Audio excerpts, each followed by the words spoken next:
My name is Jason Rosenberg. I am a program manager at the 92nd Street Y, and I want to thank you all so much for joining us virtually for our virtual Fierce Thursdays. It's our now second in our series, but actually our sixth because we had 4 in person pre-COVID. But I think because of this, online platform, we're able to have so many of you join us, and we're also so happy to be joined by Rabbi Ruth Adar and Michael W. Twitty, who is coming here from different parts of the US, and we're just so happy to be here and to have the space. And it's a space that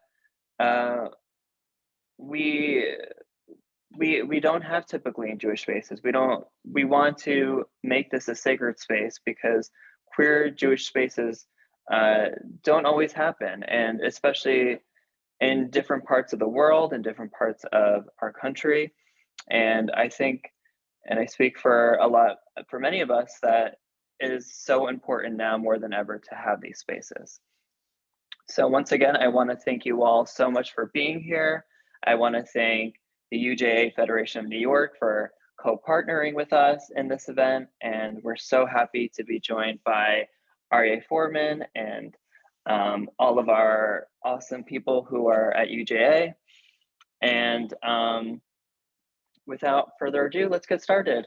I also want to mention that our chat is open. So we'd love to get the conversation started and have community building in that chat. So if you could say your name, your pronouns, and maybe your location so we can know where you are. And with that said, I'd like to hand it over to Rabbi Adar, who will lead us in some spiritual sharings and text. And then after that, we'll transition into a conversation between her and Michael W. Twitty. So thank you all so much again for being here, and I give you Rabbi Adar. Oh, wait. There we go. Welcome to Zoom, where we have to remember to unmute ourselves to talk. It's such a pleasure to be with you here tonight. My accent, if you start wondering about it, is from Tennessee. I grew up in southern Middle Tennessee, south of Nashville. My body is and has been for the last 35 years in California. I live in San Leandro, California, across the bay from San Francisco. I am the executive director at a place called Hamakom, the Place, which is an adult learning, Jewish adult learning for the Bay Area, but also with programs abroad. And I invite you to check out our webpage. But tonight we're here together for a little taste of Shabbat. I love the idea of a little snack of Shabbat a day early, because when I get to Thursday, I can feel Shabbat just over the horizon calling to me. I'm tired by this time on Thursday. I'm an aging, fat, disabled dyke. And I'm tired. All of those are good things, except for the tired part. Tired can be good or bad.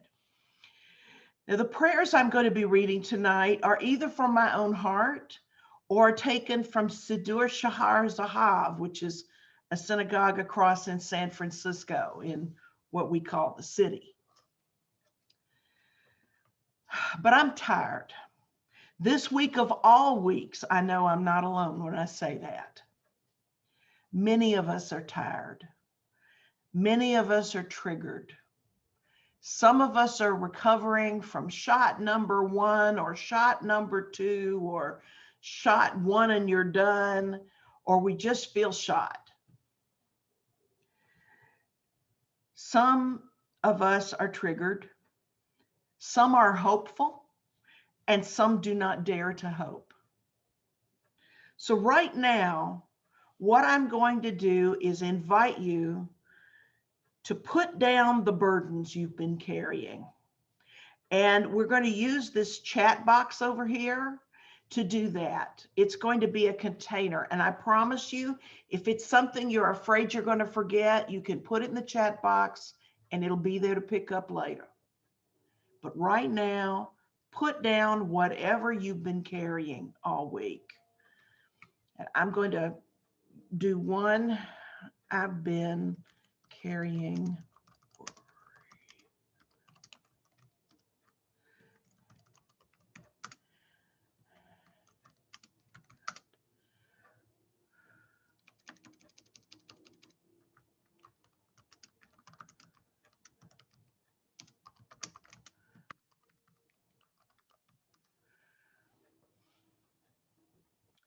but just let yourself put down whatever you need to put down. Or if there's some physical burden you're carrying, literally put it down, just on the floor by your chair or on the table, whatever you need to do.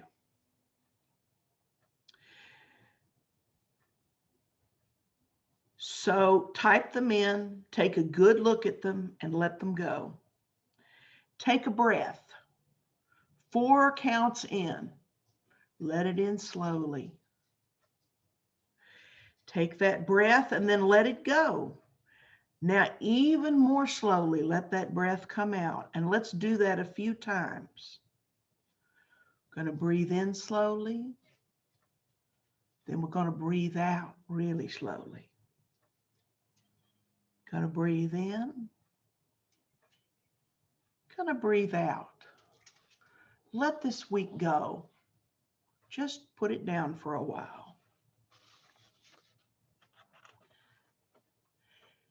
Now that we've done that, let's claim this holy space.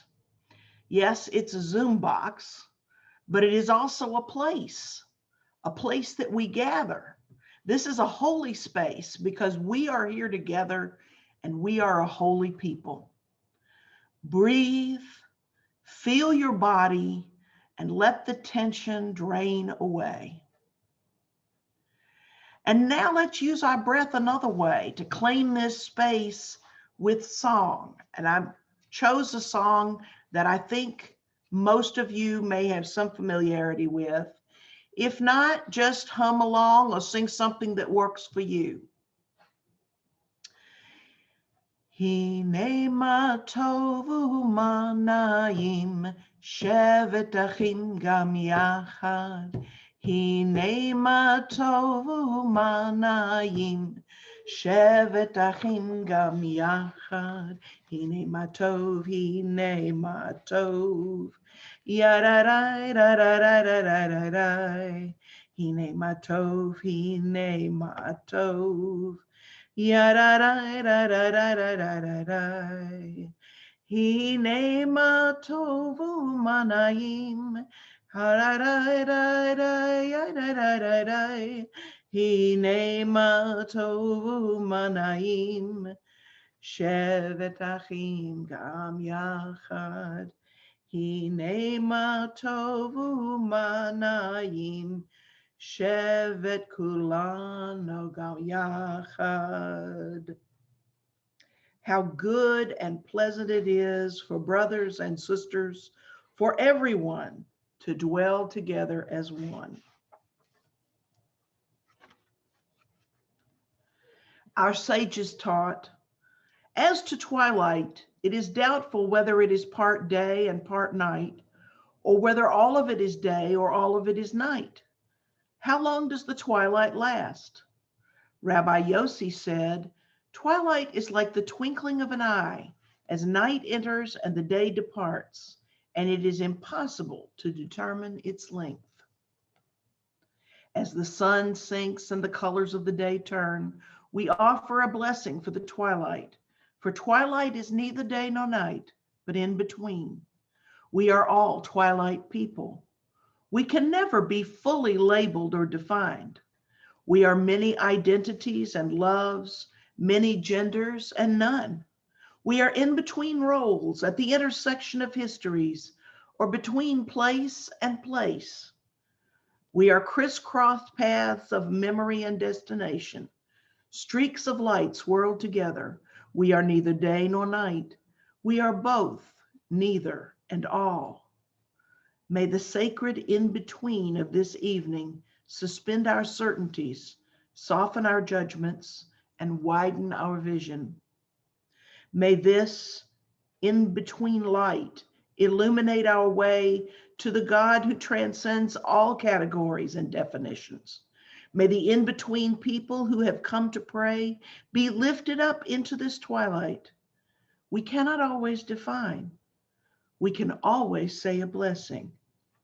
Blessed are you, God of all, who brings on the twilight.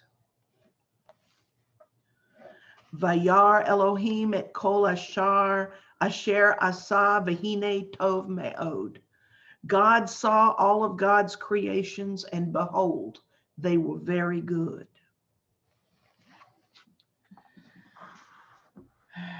Now, there are many prayers. This is just one prayer book, and it's a nice fat one.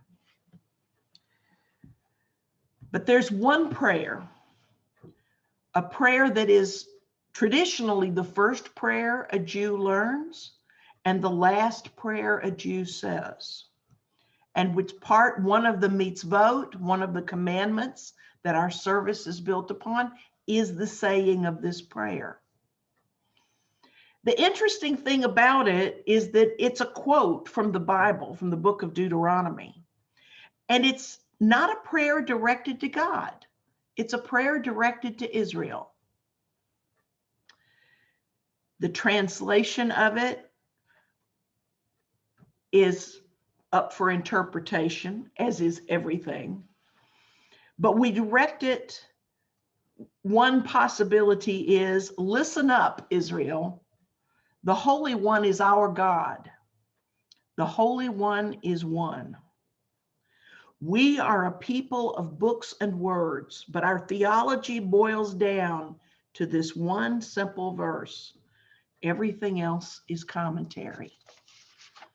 So let's say the Shema together, lift it up with our hearts. I'm going to cover my eyes because that's my custom. If you have some other custom for saying the Shema, do whatever feels right to you to do it. Shema Yisrael, Adonai Eloheinu, Adonai Echad. True and certain this is. We are Israel, God's people. God is our Redeemer and none other. In ancient days, God did miracles for us, making us a free people, the people of Shabbat, people who once a week stop work because we believe that long ago we chose to listen to the narrative that even God rested after 6 days of work. We choose to observe the mitzvah, the command, that we follow suit, and we rest, we pause. That commandment reminds us that we are more than what we can make. We are more than what we can do. We are definitely much more than what we produce. We are each of us infinite and each of us infinitely precious. Mi chamocha ba'elim Adonai. Who is like you, Holy One, majestic in splendor, working wonders? We are also commanded to pray in our own words. We can do this silently, or we can do so out loud, or we can type our prayers out in a chat box. For the next few moments, I will be silent, and you are welcome to put your prayers in your heart, or to put them in the chat box, or to unmute yourself and say them, whatever works for you. Direct your hearts and souls with your needs, your gratitude, our hopes, our fears.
Our Torah portions for this week are a double portion. We get an extra helping.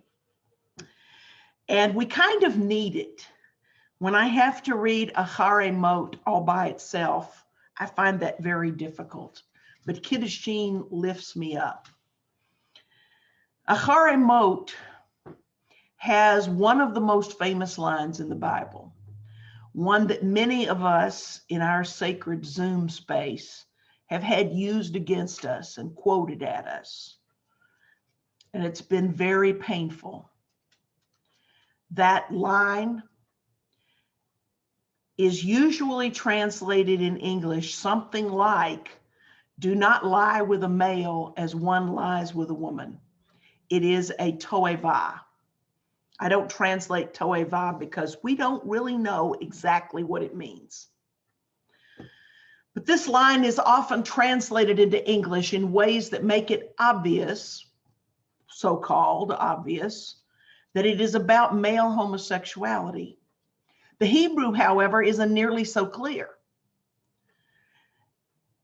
There is no reference, no direct reference to anything like same-sex love or queer love in the Bible. There are, however, some interesting love relationships described, and those are described with great approval. Love relationships between same-sex individuals. The best example is David and Jonathan, who were passionate about each other. That's in the book of 1 Samuel 18. There's a passionate vow that Ruth makes to Naomi in the first chapter of Ruth that sounds like a modern marriage vow. Where you go, I will go. Where you die, I will die. And where you are buried, there I will be buried. Now, granted, both David and Ruth went on to marry people of the opposite sex, but they never expressed love for their spouse. We don't know what the deal was with that, but it certainly seems that at the very least, there is approval for these passionate relationships. So going back to that other passage, if it isn't about homosexuality in the modern sense, what am I to learn from it, since it must mean something? Translating it again, Ve'et zachar lo tishkav, and to a male you do not lie down, mishkaveh isha, from or like the lyings down of the wife, of a wife, toivahu, it's a bad thing. Zachar indicates something as male, whether it is human, an animal, or a piece of grammar, because Hebrew is a two-gendered language, which is really frustrating and limiting. Zachar is male. Its opposite is nekeva, which is female or feminine. It's a binary. Everything's one or the other in Hebrew world, Hebrew grammar world. Zachar overrides nekeva in grammar when both are present. If I put one male horse, sus, in a paddock with 15 mares, susot, the plural changes to male, susin. Isha designates a woman, or more often a wife. This has power implications. In this case, the absence of power. This is a person who's acquired by others who have more power. The first verse of Tractate Kiddushin says a wife is acquired in 3 ways. I can acquire a couch at the store, but buy a wife, that's upsetting to read. Now, I read tishkaf and mishkaveh as having a sexual meaning, given the context of the surrounding verses. The first one is a negative command. Don't be sexual this way. The second is a description of the forbidden kind of sex. Having sex as one would with a lower powered individual. I think this is a verse about power, especially about power differentials. I read it as saying that it's forbidden to have an intimate relationship in which one person holds all the power and the other is subordinate. Now, I'm not talking about the fun kind of that, where everything's agreed upon ahead of time and actually it's a consensual relationship. I'm talking about the fact that this seems to be saying sexual intimacy is permitted only between equals. If one can force the other, truly force them, something is wrong with that. And coming as it does on the heels of a set of verses about incest, it makes sense that this is a passage about relationship and power. One could make the argument that in the ancient world and in much of the present day world, most sex takes place between partners of unequal standing. However, that isn't how it's supposed to be. Here in Parshat HaRemot, Leviticus holds up many ideals for us to pursue, whether or not we manage to reach them. We strive for a world in which strangers are welcomed and the vulnerable are protected. We strive for a world in which there's no incest and no abuse. In the following chapter, in Kiddushin, we will be commanded to pursue justice, to respect elders, to share with the poor, to deal kindly with the disabled, and to eschew revenge. We strive for those ideals too, even though after millennia, we're still falling short. We're still working to live up to those. I read verse 22 to say that we are supposed to be trying to live up to an ideal of consensual sexual intimacy, whoever we're having it with.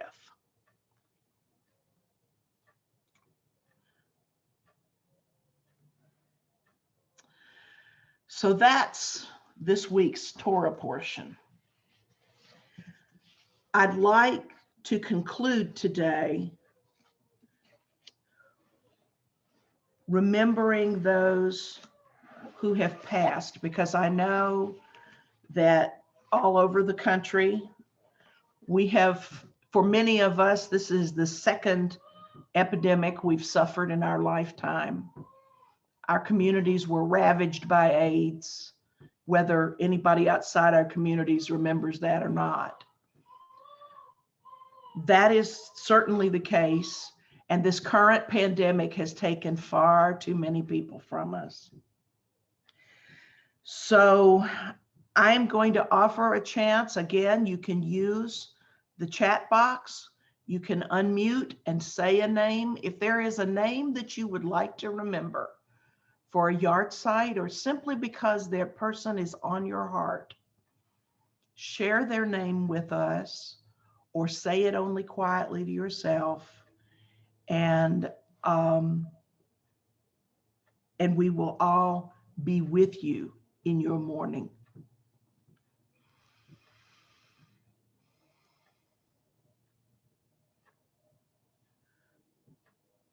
Dante Wright, Machia Bryant, Kawasaki Trewick, Mary Menifee, Albert Menifee, Matthew Zadok Williams, Heidi Brevet, Morris Marmelstein, Adam Toledo, Andrew Brown Jr., Tony McDade, Jenny Cott, Irari Sabasu,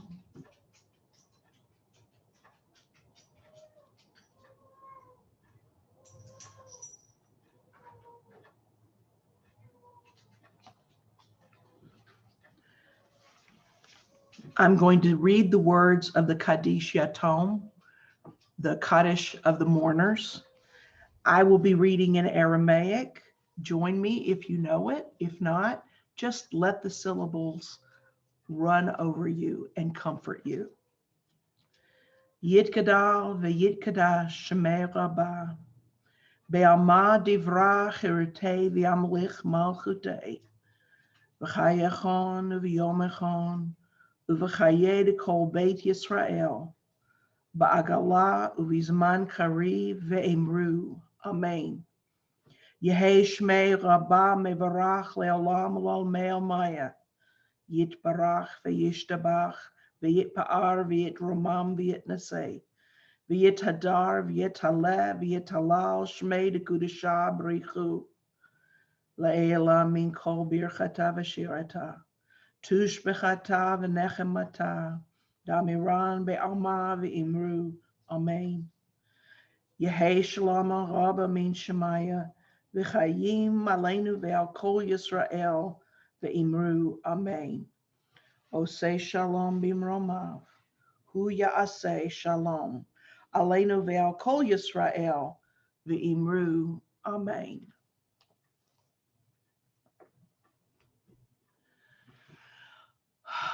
Thank you all so much for davening with me today. I wish you a Shabbat Shalom and many good conversations. And we'll be segueing here into a conversation that I've been looking forward to all week.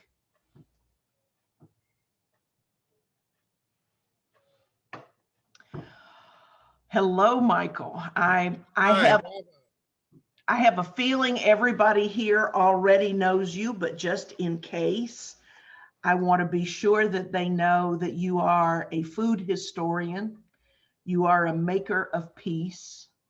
You are in my pantheon of people that, not that I worship, I only worship the one holy one, but I admire and I strive to be like. You are a writer. You have won many awards for your writing and for your work. And I am so glad to be talking with you. Thank you so much. I will tell everybody that one of the greatest privileges of my life was I did a program in San Francisco. It was actually a dinner and it was beautiful and it was a lot of people, and Brian Terry put it on with the Museum of the African Diaspora, and Rabbi Ruth and Yanifa, Chef Wanda Blake, who's also a Yoruba priestess, and I forget the name of the poet, unfortunately, it's not on top of my head, but well known in the Bay Area, Black gay man, and I have never felt so seen nor represented than when I had a fellow Black culinarian, a queer rabbi, a chef slash representative of African spirituality, and a gay Black poet, all, ushering in this dinner. So that was extremely powerful. I never forgot that. That's wonderful. And you led the brachas to begin the dinner, and I'm ever so grateful, as well as for your past support and love and encouragement. So yes, you're the right person for the moment, and thank you for the wonderful, not necessarily a service, but spiritual gathering community we just experienced. That was wonderful. Thank you. Thank you very much. Thank you very much. I have the very nosy habit of looking at what people are sitting in front of and I can see that you love books the way I love books, but you've also got a quilt up behind you, or a hanging that is just beautiful. Does that have a story that goes with it? Absolutely. I have a relationship with textiles. I can't make any, but I do enjoy them. So the banner behind me, for those who would love to know, is the representation of the kings of Dahomey. And Dahomey was a kingdom in West Africa from the 17th to the edge of the 20th century. And it is where some of my ancestors came from. So I'm going to know that the cooking is based on me partly doing DNA research and making those genealogy connections. Yes, they are strained, but they are real. They're not tenuous. They are real facts. And it's funny because when I was doing a Zoom not that long ago few months ago, I was being introduced by one distant American cousin to a distant African cousin, and he noticed it and he said, "Where'd you get that?" He said, I said, "From Ouida." And he said, "Ouida is where I'm from. Ouida in Benin, which is a small country next to Togo in Nigeria, where the Dahomey Kingdom was based." And he says, "That's our people. That's from our village." And Ouida was really a city, but it reads like a small town now. It has a very troubled history because it is where 1.5 million Africans were exiled from West Africa to go to the New World enslaved. And it also happens to be this space where my cousin is from, and part of my family is from. And what's very interesting is that we said, oh, well, once we get our vaccinations, which I am suffering from the second one right now, he said, once we get our vaccinations, we're good and everything, we should meet. And he said to me, the next time you go to Benin, we'll go. And I said, well, where do you live? And he says, Maryland. I said, I live in Maryland. And I go, where in Maryland? He goes, Beltsville. So those of you know the capital area, the DC area, know that Beltsville and Silver Spring are right beside each other. So there's a reason for everything. And I've been blessed to embrace all the parts of my peoplehood in this life. And I'm sure there's more to come, but it really does help me, Rabbi, embrace the idea that any human being could be my family. And that's how I need to act. Amen. Yeah.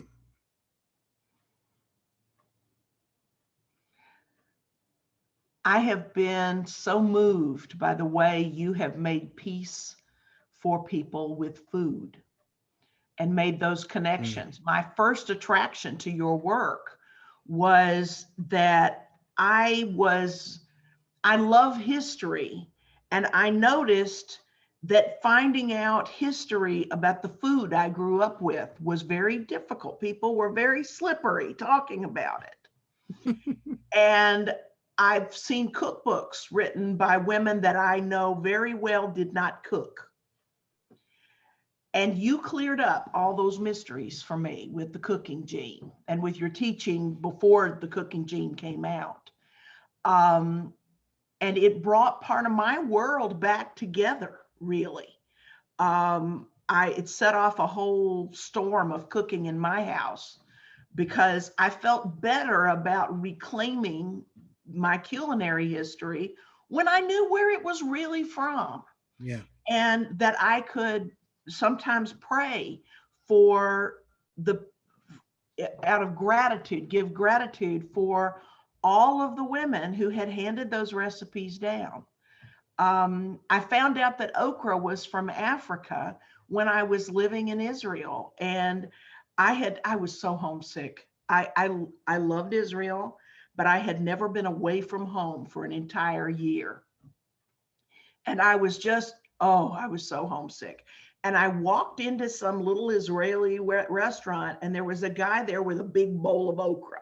And he's just digging in, having a good time with this okra.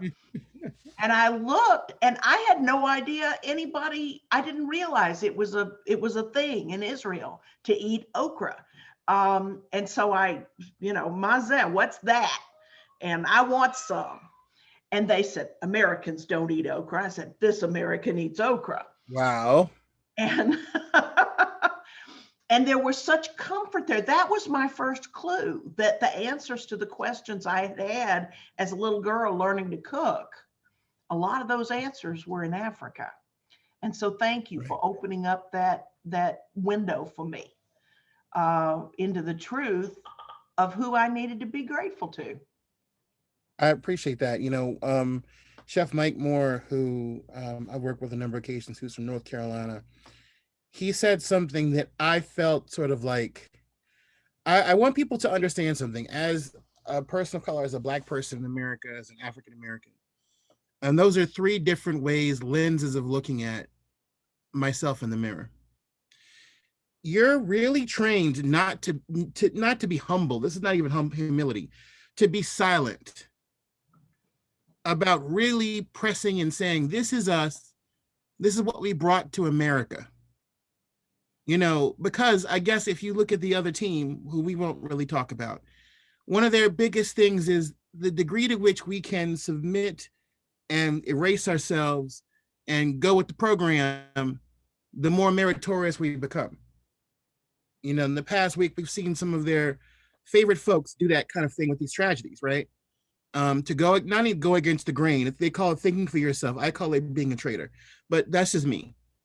Because I know if it was Jews and then I heard a Jew say the same thing they're saying, I would be a shanda and I would mourn for them and I would wish upon them cherem, you know, which means out, get out. You don't want to be part of the people, the family. You don't want to have a heart. That's not who we are as Jews. But I digress. And so for me, the one part of the reclaiming the power is reclaiming the origins, but also taking pride in these ancestors and also saying there is no Southern without us. You know, people tend to say Southern versus soul food. Southern versus soul. Well, they're Venn diagram part of each other, you know, and we're genetically connected. It's not just African Americans who have European ancestry. It's Southern white folks who have African ancestry. And I realized something deep about it when, like, I really need to start this more. When I was reading an article about the people of the white folks, South Africa, Afrikaners, who were on the Veld, the plane. And there was this whole idea, we're better than them, we're not them, only to find out, I think it's like 20% of all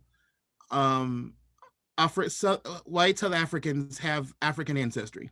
Mm-hmm. Well, how did I get there? You know, and so we're connected. And then the more we tell these stories about how we're connected and tell the truth about how we're connected, you know, I'm not kumbaya. I tell the truth about why this is this way. Why, but the point is that we are interdependent, interconnected, and that is where our history has led us. And the other part of it is that we have to have compassion, empathy, tolerance, and we have to be there to stop the erasure and obfuscation of the border crossers, the forgotten, the outcasts, the outliers, and the marginalized. You know, because those are the folks who really are the ones who make the history, the culture possible, and are the cultural creators. I say this all the time during my talk, say that the greatest form of cultural capital that you have as marginalized and oppressed people is how you survive your oppression and marginalization. You know, that's, you know, we could talk about African American food or humor or Jewish humor or the way we tell stories as Yehudim. All these things come out of a narrative of not just survival but overcoming and giving Lador Vador, the future generations, something to be proud of. You know, one of the people who I was, you know, who is very controversial but also very influential and important. I was really annoyed that Larry Kramer got a little sort of a mention when he passed. But here's the deal. It's like, okay, so we need to know all these women and these men who were there during this past epidemic, and the fact that he survived COVID and everything, he just had, it was his time. Amazing. And to me, he was up on the level of John Lewis and Ruth Bader Ginsburg. I mean, all those three individuals were sort of contemporary in their generation and also changed the world. Amazing. And so I just think that we have to, I love what you said at the beginning of the conversation about reclaiming that epidemic experience, because I think it's been sadly forgotten that HIV, AIDS, breast cancer, and among other things that we've been going through, these are two things that have affected LGBTQ communities, and we've dealt with them and been there for each other sometimes in some ways. And I think it's so important for people to reclaim the idea that, you know, hey, America, you may want to still want to try to write LGBTQ people off. But when it came to surviving this, we had the healing gene. That is the truth. There's a kind of wisdom that comes from survival and from knowing what works. Mm-hmm. And one of the things certainly I have learned is that compassion is one of the things that's necessary for survival. Amen. That if I am only angry, it will burn me up. But I can't just, well, one of the reasons that what one part of my background is that I became Jewish as an adult. And part of that journey was looking for the way Christianity handles forgiveness was not something that worked for me. I had real difficulty with it, and I understand it's a rich tradition and it works really well for some people, not for me. And the Jewish way of surviving includes our ideas about responsibility, that I don't have to forgive somebody who hasn't taken responsibility. I may choose to, but that's my business. Nobody can make me do it. And that is that notion of responsibility is one that we carry forward and is an important piece of survival.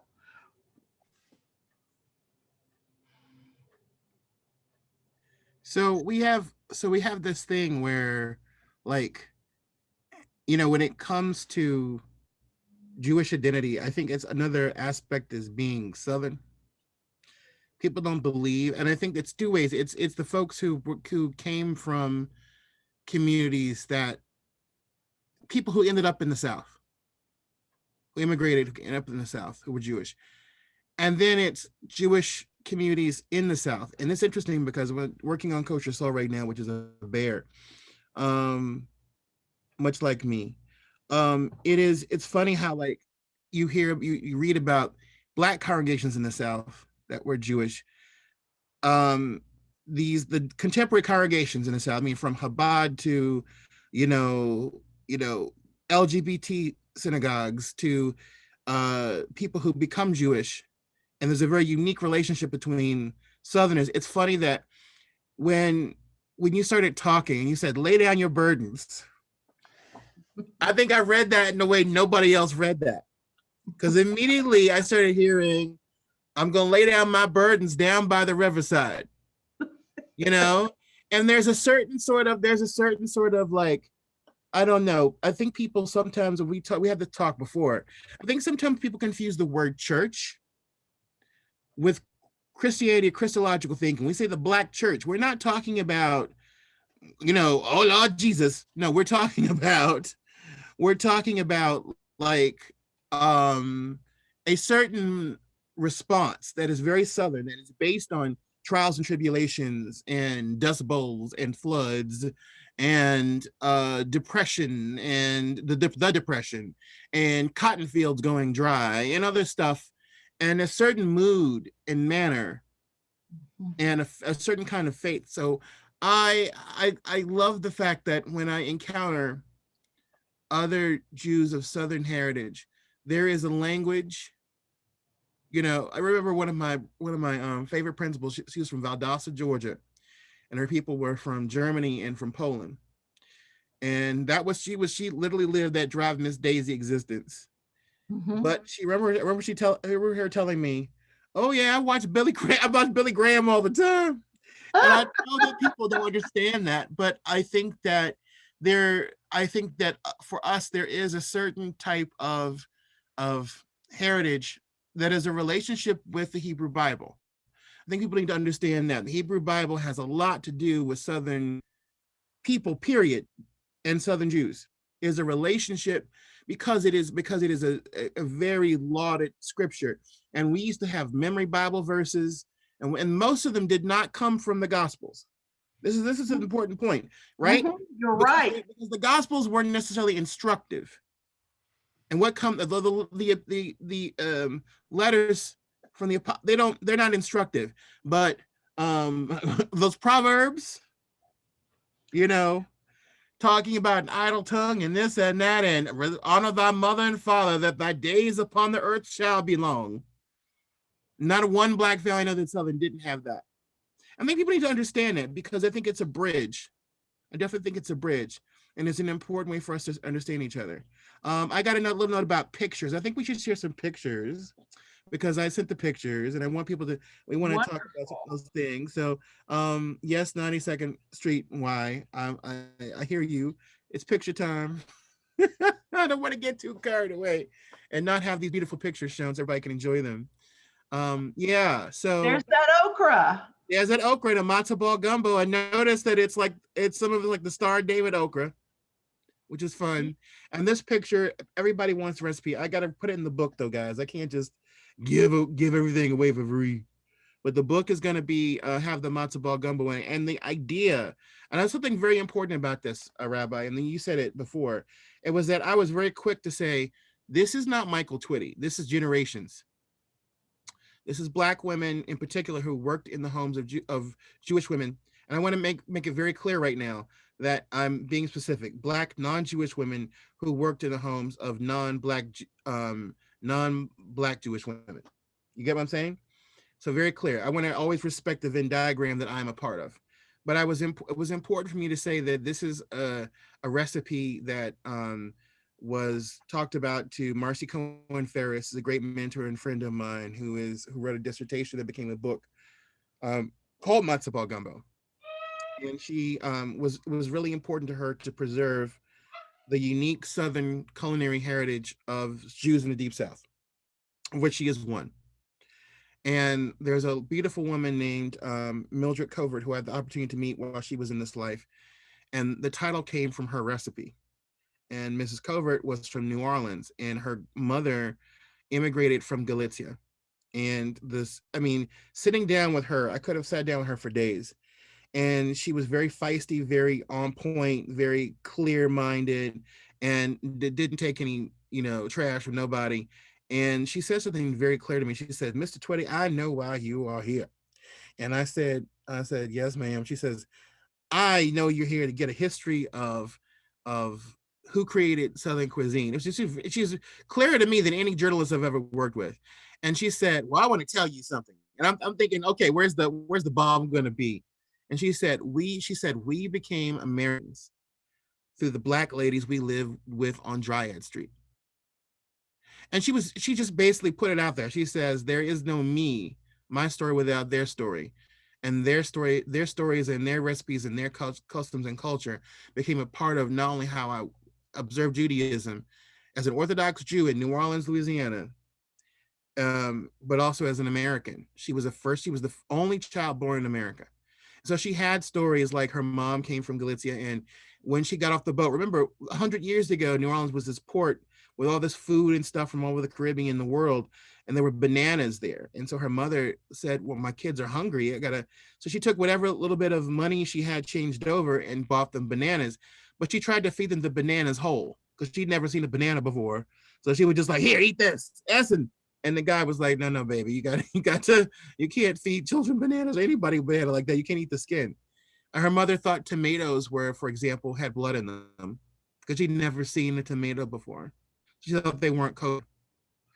So like hearing stories firsthand from somebody who lived it, who knows the deal, it's very powerful. That's wonderful.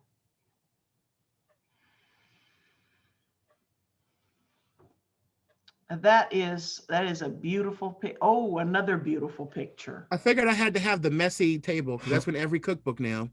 They always have to have the messy table. I don't know why, but there's my scraps, y'all. TMI. And yeah, it's Pesach. Pesach and other holiday. Pesach is my favorite holiday. Passover, and I try to make foods that some of my dishes are fusion. Because my biggest thing was telling multiple stories, and that's the table, the Seder plate we made representing the African American journey. And I had to stick the orange on there because I am a queer guy, and I wanted to make sure those stories were told, and make sure people understood that if all of us aren't liberated, none of us are liberated. That is always going to be my thing and our thing. But you can see the ash cake for the hoe cake, for the matzah and the chicken bone representing the migration of Blacks from the south to the north and west and east. The haroset there was actually molasses and peanuts and pecans, peppers, and I added okra, by the way. this year because I wanted. Really? It was important to me because I wanted something that was a part of all the cultures, but also it was explicit for Africa. Because all these things here are part of the African diaspora and African Atlantic and Black Atlantic. And they're in multiple countries, in the Caribbean and Brazil and the South, which is all the whole. It's not just African American per se from the South. It's a lot of us. But I wanted something that was explicitly brought over on those ships during the Middle Passage, and planted those seeds in America, and then they grew across the Americas. And I guess you see me kind of like with these. Here you go. Here are my lovely talitot. I have three. I have Ethiopian. I have more than three, but I have Ethiopian. I of course have the B'nai Or, which I'm gonna keep calling a pride talit because hey, I can do that. We can do that, right? That's right. But I have Ethiopian, Ghanaian, and Sierra Leonean. I think it's important to mention that when people bring in these elements or revive these elements or support these elements, they're not exotic to Judaism. Right? These practices that we do are not exotic. They're a part of the Jewish process of making Hiddur Mitzvah. Yes. Making the observance and practice of doing Jewish beautiful. And so I think when people try to grit their teeth at the idea of Rosh Chodesh celebrations that are specifically centered on women's lives and experiences and women's spaces, when people mock the idea of you, a lesbian rabbi, or when people mock the idea of me, Black, gay, and Jewish, doing what I want to do, I'm like, nah, you don't get to do that, because we're here to bring love and light into the world, but we're also here to make Judaism live to the next generation. And you can't do that by, being staid and still. You have to be, and you have to be dynamic. And that's part of it. And so for me, it's like, I did, but there is, look around my big old desk. But the kippah that I should have worn this evening, someone sent me a lovely set of kippah with fabric with James Baldwin and Audre Lorde and Zora Neale Hurston and all kinds of luminaries, Nina Simone. And I love kippah because they're just like, everywhere I walk around, I carry the ancestors with me, And if people are thinking, well, Judaism and ancestors, well, every time you pray, you say Abraham, Yitzhak, Yaakov, you talk about Sarah, Rivka, Leah, and Rachel. That's right. So don't think that that's not there. All those practices of remembering where we come from and remembering who we're going to be are endemic, every great spiritual tradition. But of course, we're also a people. And that's what I emphasize to people all the time. It's like, when we say the word Black. We're not talking about a color. And I hate people say, well, it doesn't matter what color you are. No, you understand. This is not about just my color. It's about my peoplehood, about my family. Same thing being Jewish. Well, I don't care what religion you are. Just stop it. No, it's not just my religion or spirituality. It's my peoplehood. I got to tell a quick story because I know we're running out of time. But my introduction to Judaism was really, I was on the Montgomery County bus going toward from the Mission to my home synagogue, Magen David, Sephardic synagogue. And at that time, I was very, chocolate tevye. I had the black hat, I had the big beard, it was interesting. And this guy sees me on the bus, and I see the guy, and my Judar goes off, and his Judar goes off. So we have a conversation, and he's got the sandals, and he's got the red clay on his feet, and he is sweaty, and I am ready, to look pretty for shul. And we have this very nice conversation, and he goes, "So you're happy being Jewish?" I said, "Absolutely." And he goes, "Well, you're really Jewish when you can't stand your people, but you have to be with your people." Yes. And I didn't take that in a bad, and I've had a lot of people say some weird ish to me, but I took that with not just a grain of salt. I packed that away. I said, "Heard," it was like a heard moment. And it's true. Like as a Black man, there are times when my other brothers and sisters be like, "Okay, y'all." There's when other gay, lesbian, trans people, I'm just like, "All right, y'all, come on now. It's, oh my God, extra." And there are certain times with other Jews, I'm just like, "Okay, new, but they're still my people, my family. That's right. That's right. And family takes care of each other. That's what we're supposed to be doing, is taking Yeah. care of each other. Especially now. Especially now. Now. The teaching that my rabbi said to me that was the most important, I think, was he said, I always want you to remember this. Everything that happens to us occurs for the sake of someone else. And everything that happens to others occurs for our sake. We are an interdependent species. Yeah. And we are a species that is only lifted above other creation in the sense of we can make the choices to protect, save, and hold tight. And it will be bad of me before I mentioned some things in the chat, but I want to make sure that we got this in our commentary recording. We've had at first it was Brother Wright, then it was our little brother Adam. And I believe in confrontation of these things, and I saw and I was horrified. And now we have our beloved sister. And people can argue about deserve, didn't deserve, but we have to remember something. These are under 25s. Under 25s who had a lot in front of them, who had different struggles and challenges in this life. And these are babies. And if they weren't babies, if they were elders, it would still be wrong. And if they didn't have problems, it would still be wrong. So we have to reach really deep, because it's clear that, Rabbi, in our society right now, we have part of a culture is willing to give everything to people who obviously don't care about the rest of us. And then there are these babies, right? Children, yes. And it's been hard. It's really hard. It's hard for everybody, but it's especially hard when you're me and you think about this and you go, how many times have I been in a situation like this where I didn't intend to have any sort of trouble, any sort of service, and it found me. I didn't find it. That's right. So we keep praying and keep doing the right thing and making the right choices and keep pushing for the right things in the tradition of Rabbi Heschel and Dr. King, Yes. And many others. Yes, indeed. What a good conversation. I'm here. I am at the end of the day, and I started out by saying I felt tired, and now I'm all energized. Thank you so much. I love your Torah, Michael Twitty. I could listen to it all day long. Maybe one of these days you will come over and we will fix lunch and we will talk all the way to dinner.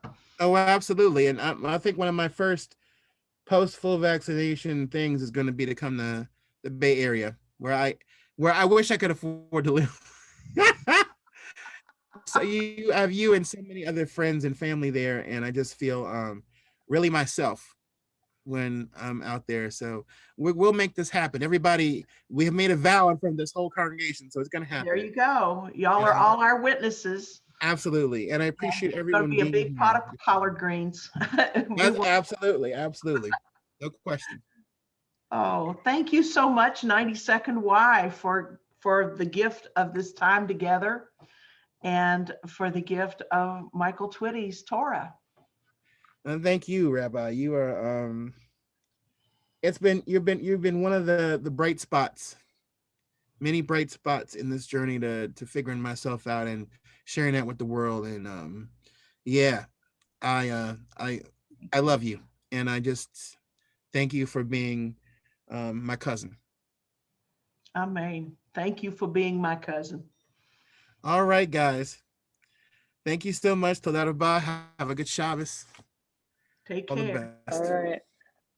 I'm gonna close us out, but I want to once more thank Rabbi Adar and Michael Twitty for creating this really important and informative space. I know Rabbi Adar and Michael through Twitter, through our Jewish Twitter, and I see Amadi here as well. And this is what it's all about.